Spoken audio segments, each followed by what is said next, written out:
Okay, hello Cloud Gurus and welcome to this lecture. This lecture we're going to talk about EC2 placement groups, and it's a theoretical lecture, but you need to have a good understanding of what a placement group is before going into the exam and in what kind of scenarios you'd use placement groups. So what is a placement group? Well, basically it's a logical grouping of instances within a single availability zone, and using placement groups enables applications to participate in low latency 10 gigabit per second networks.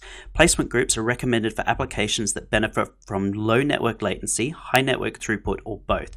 So essentially, in real life, where you would use placement groups are things like grid computing. So something like a Hadoop cluster, for example, or if you're using Cassandra as your backend database and you need really high network throughput or low latency between your different Cassandra nodes. So essentially, those are the type of real-world scenarios where you would use placement groups. So I just want you to remember placement group is used primarily for very low network latency and very high network throughput. And the whole point of a placement group is this 10 gigabit per second network that you get. Now, there's a few things you need to remember about placement groups going into the exam. And the very first point is that a placement group can't span multiple availability zones. So when you create a placement group, it is a single point of failure. It can only be created within one availability zone. You can't spread a placement group across multiple availability zones.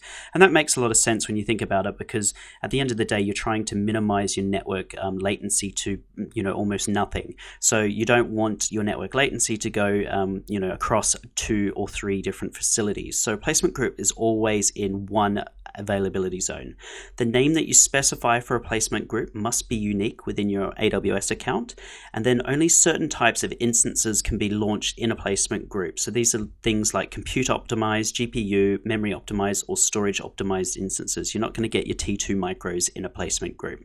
AWS always recommend that you launch homogeneous instances within placement groups. This is actually a topic that comes up more in the SA Pro exam rather than the associate exam, but still a good thing to know going into your associate exam. So by homogeneous instances, we just mean instances of the same size and same family.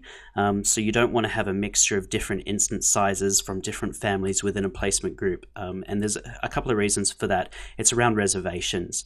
But again, you don't really need to know this going into the associate exam. Just remember that AWS recommend that you always use the same instance family and the same instance size when using placement groups.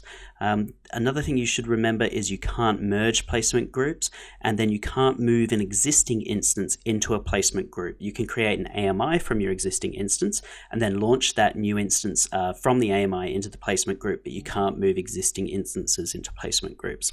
So that's it, Cloud Gurus. It's pretty simple. Just think of placement groups as very low network latency or very high network throughput, and they are always in the same availability zone.